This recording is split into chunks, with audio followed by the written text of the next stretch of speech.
All my just front like they tapped in. You already know. Poppin'. Ain't no stopping me, man. Steady rockin'. Watch them hate on me now cause I'm locked in. Watch the hate on me now cause I'm poppin'. I ain't stopping. And the New York Giants are the Super Bowl champs. What's going on, Giants fans, sports fans, NFL fans? Big Blue Crew Sports Network back up in the building. GNATION Inside Sports and Big Pat Sports Talk here with All Way New York Giants podcast. And today we want to talk about this offensive line, starting five, and how important it's going to be for them to become a cohesive unit fast, and how important it is for them to stay healthy. That is very true. Because if there's certain guys with initials AT goes down, we got to put it back pert. Yeah. 11-6. That ain't happening no more. Now we're back pert out there. You'd be glad to go 6-11. Because Daniel Jones will be running for his life. And I mean his life. Or Corey Cunningham. Oh, Corey Cunningham or Wyatt Davis or Shane Lemieux or Jack Anderson. All them bums. Cause somebody gonna get hurt. I'm just gonna be real with you. But who do you think the starting offensive line is gonna be? And I don't know, man. Tell me why you think so, man. I'll chime in with you, Big Lou. I think Andrew Thomas, of course. I think Izudu. JMS, I think, wins the starting job off gate.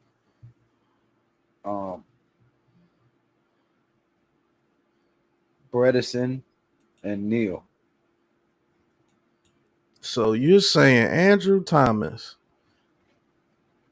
Izudu, John Michael Schmitz, Bredesen, and Neal. So you are going to sit $7.2 million on the bench and Glowinski.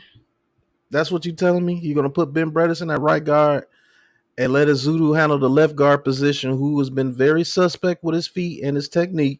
I'm going to try to package Glowinski away in that Aquara deal. Well, Detroit offensive line is already set, so they're not taking on $7.2 million to be a bench player. I worry about Glowinski, bro. Like he. Oh, I'm with you. Sold on Glowinski, bro. If you remember when we first got him. Yes, I do remember. I made a video talking about him and how I wasn't sold on him. And so far, I wasn't wrong. So I mean, could it be the fact that he's still struggling right now? Evan Neal's done a little bit better, so I can't blame the rookie aspect on it anymore because Evan Neal's not a rookie anymore and he's progressing a little bit. So why hasn't your play progressed the way that we need you to progress? Am I saying he's a turnstile like Hernandez? No. But at times when you look at that film, it's like, man, he's a cone. It's like, what are you doing, sir? Stop that. You're going to get Daniel Jones killed. His technique is bad. I'm like, yeah, you've been in the NFL long enough to at least have sound technique. Like, God. I'm not sold on him. And at some point, Izudu has got to get some reps. I mean, that's the point. It's called reps, repetition. He needs the repetition. If he's going to grow, you're going to have to throw him in there. So you're saying, baptize him by fire, basically, that he's got to learn sometime, put him straight in there and see what he can do. Izudu should have been playing all the preseason games. Well, he has. I know, but all of them. Because we saw Glowinski get blown up in the preseason game. Just sit your ass down. Put Izudu in there and let him get some work. And if by week 3 he's looking better, like he didn't learn, from them whippings he took in week 1 and 2 of preseason, then we might be trying to auction your ass off. So you're willing to sit 7.2 to 7.8 million on It the ain't about bench. the money, because if we win, we're gonna bring more money in. If we gotta get listen, I'm tired of seeing this offensive line struggle. It's been over a decade of watching our offensive line get bullied around, pushed around, misstepping, stepping too wide, stepping too early, giving up too much ground, reaching. Like we've seen our offensive line look so bad for over a decade. I want a solid O line that pushes people around. I mean, we've seen the Eric Flowers, we've seen Nate Soldiers.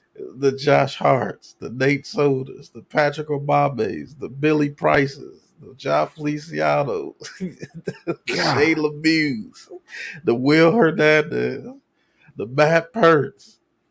And the list goes on and on and on. John Jalapeno. Oh my God, please. Jeez.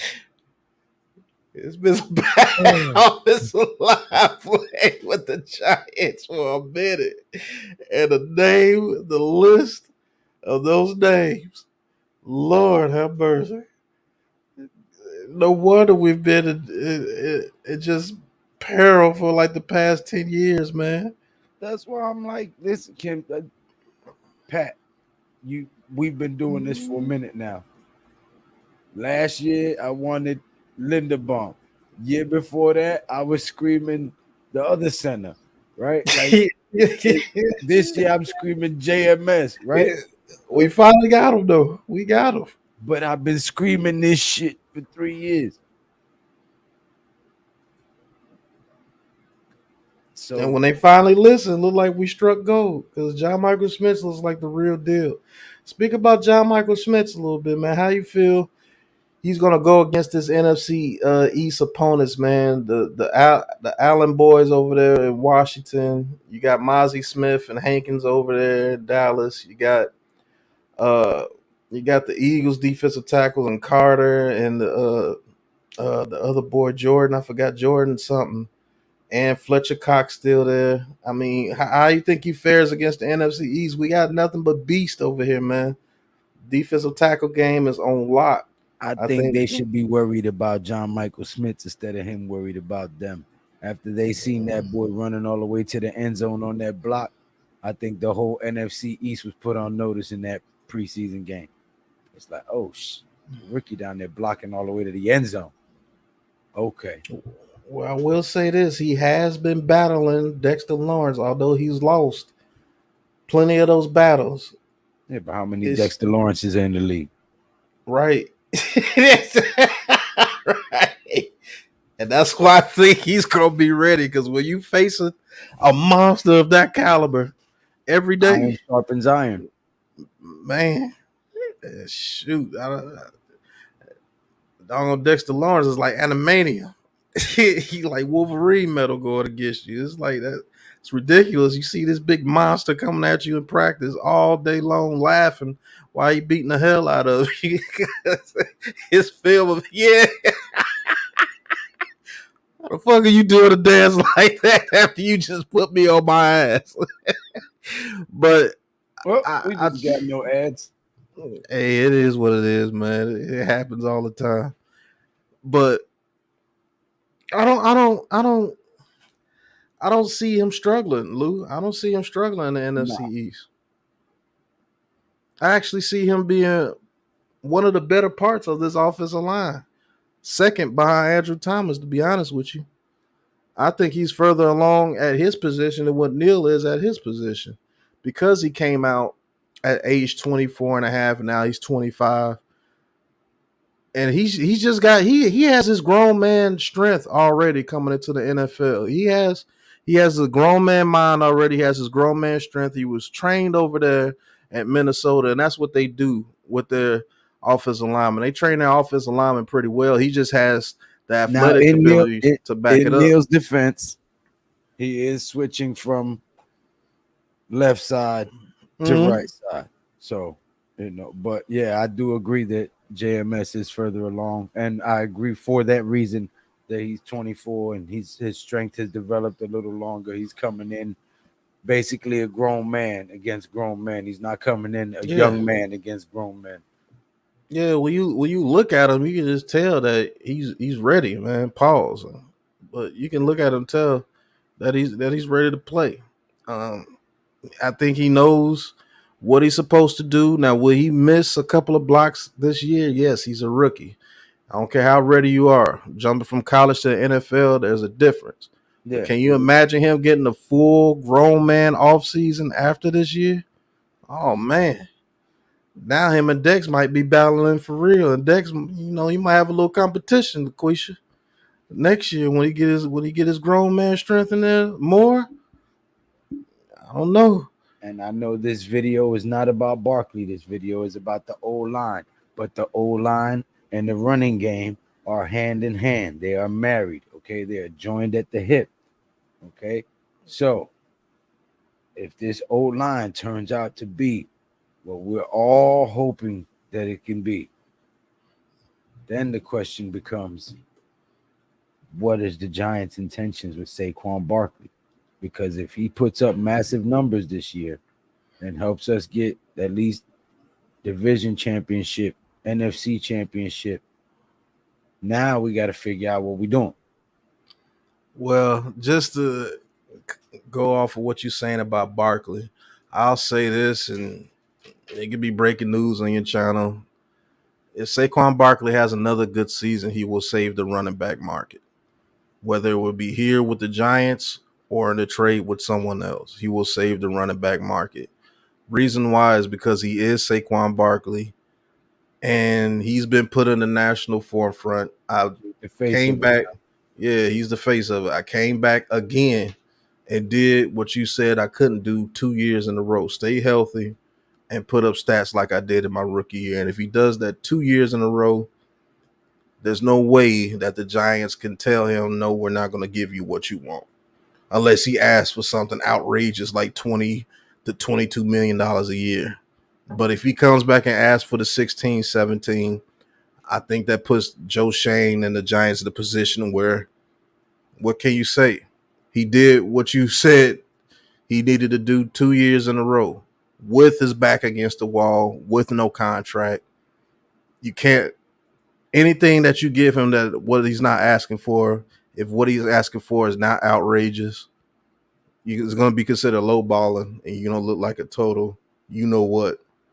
And either you're going to have to trade him and get compensation back for him, let him get his contract, or you're just going to put the pen to paper and give the man a contract that he's asking for because he's earned it. If he does it 2 years in a row, he's earned it. No questions asked. Yeah. But I was gonna go a different direction with that, but yeah, I agree with that point. Um, but I just think that while he was on the sideline and he didn't get to play that game and he watched that old line blocking, I can just see the wheels turning in his head because he wants to have a big year. Yeah. He wants to do that. He wants to be the running back that not only puts this team on his back and gets us to a playoff game, a, a championship, but fixes the running back market as well. What player wouldn't want to? I When mean, you're a competitor and you're a player of that caliber and you want to, that's what you want. That's you know what I mean? That's the whole point of competing is you want to compete against the best and beat the best so you can look around and say, I am the best. yep. And it really is about ego a little bit too. Of course. Saquon Barkley amongst his peers is considered one of the best talents in the NFL. Period. That's a fact. So yeah, he's gonna want to be paid at least top running back money to where he can go amongst his peers. Be like, well, yeah, I'm not a receiver, so I ain't making 30 million, but shit, I'm close to 20 million at a running back. So that's the equivalent of about 30 to 34 million at receiving. So, I mean, it's about him wanting to be around his peers, but it's also him not wanting to be the bad guy. because he's actually a good guy at heart. He's not a selfish type player, and he wants to preserve his image for whatever reason. I don't know what he's going to get into after football. He doesn't seem like a commentator type person to me, but maybe he has plans after football that are way bigger than football, and his image is the main thing that he has to protect. That could be very well. He could be a real estate mogul waiting to happen. And if his reputation is ruined before he gets out of the league, then that goes away. Great point. He has to have those endorsements to keep his face out there to be well known. Speaking of endorsements, go to the Big Pat Sports Shop. Go to the G Nation Sports Shop on Shopify. Big Pat Sports Shop is on Spreadsheet. Sports Spread. What's it? Spread Shop. Spreadshirt. His is on Spread Shop. Mine is on Shopify. Go cop you some merch, man. We got hoodies, toboggans, cups, t-shirts, you name it, man. They even got stuff for the ladies. So go cop you some merch. Hit the thumbs up button. Hit the subscribe button. Leave your comments, thoughts, opinions, and ideas in the comment section. And support the channel, man. Share the video on your other social media platforms. Go subscribe to Big Pat Sports Talk, Classified 3F with Joe, the third member, co-founder of the Big Blue Crew Sports Network, and myself. So please go subscribe and share this video on your other social media platforms. Pat, you got something for him? Yeah. Big Blue Crew's in the building. Nothing but original content here. This has been New York Giants our way. We're going to talk New York Giants talk, and we're going to talk our talk no matter what you thought. It is what it is. This is a Big Blue Crew production.